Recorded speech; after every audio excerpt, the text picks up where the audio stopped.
warahmatullahi wabarakatuh. Perkenalkan, nama saya Tri Rahmadani dengan NIM 193132 kelas PS4B jurusan Perbankan Syariah semester 4 dengan mata kuliah Lembaga Keuangan Syariah lainnya.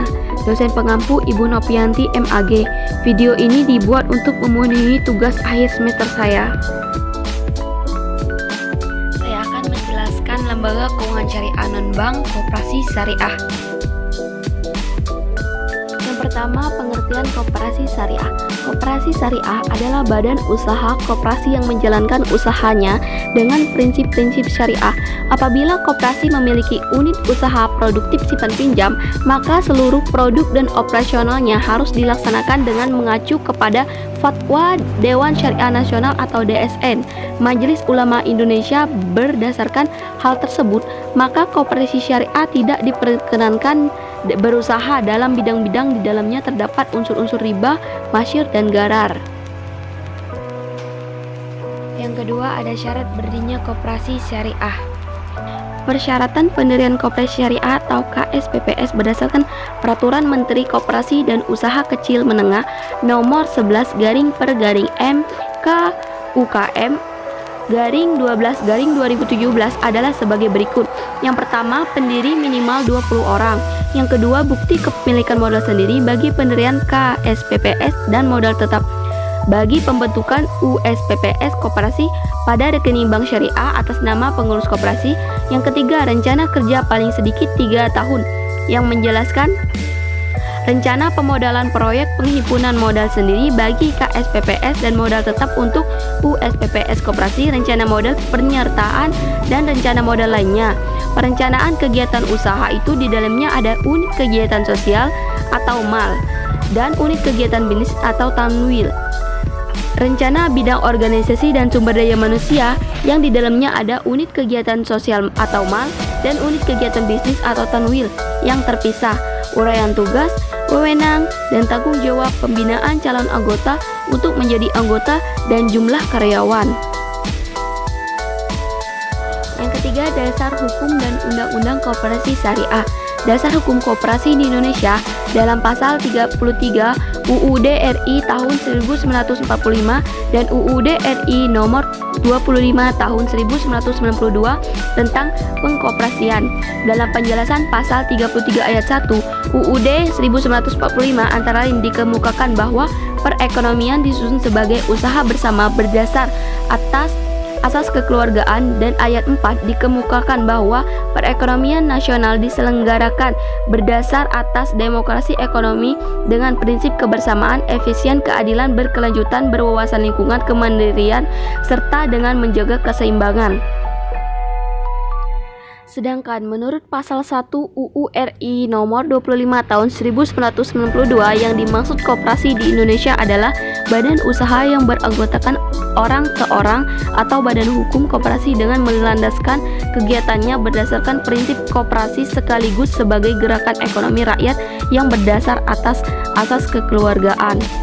Sebagaimana dalam pasal 33 UU RI nomor 25 tahun 1992, koperasi bertujuan memajukan kesejahteraan anggota pada khususnya dan masyarakat pada umumnya serta ikut membangun tatanan perekonomian nasional dalam rangka mewujudkan masyarakat yang maju, adil, dan makmur berdasarkan Pancasila dan Undang-Undang RI tahun 1945.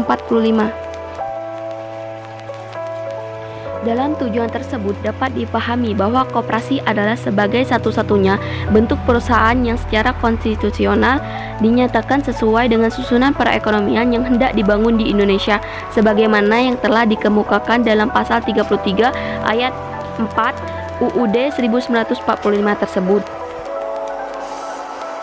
Yang keempat, menjelaskan fatwa DSN MUI tentang koperasi syariah. Koperasi syariah dalam fatwa DSN MUI nomor 114/DSN MUI /9/2017 tentang akad syirkah UU nomor 25 tahun 1992 tentang pengkoperasian. Akad syirkah adalah akad kerjasama antara dua pihak atau lebih untuk suatu usaha tertentu di mana setiap pihak memberikan kontribusi dana atau modal usaha dengan ketentuan bahwa keuntungan dibagi sesuai nisbah yang disepakati atau secara proporsional, sedangkan kerugian ditanggung oleh para pihak secara proporsional. Yang kelima, operasional koperasi syariah. Dalam proses operasionalnya, koperasi ini harus memenuhi beberapa syarat tertentu yang telah ditetapkan. Di antaranya adalah semua kegiatan di dalam koperasi ini merupakan kegiatan usaha yang halal, baik, bermanfaat, dan menguntungkan. Dengan sistem bagi hasil, koperasi ini harus menjalankan fungsi dan perannya sebagai badan usaha sebagaimana disebutkan dalam sertifikat usaha koperasi. Setiap usaha yang dijalankan oleh koperasi ini harus mengacu pada fatwa dan ketentuan Dewan Syariah Nasional Majelis Ulama Indonesia. Setiap usaha yang dijalankan oleh koperasi ini tidak boleh bertentangan dengan peraturan perundang-undangan yang berlaku di Indonesia. Yang terakhir, ada produk-produk koperasi syariah.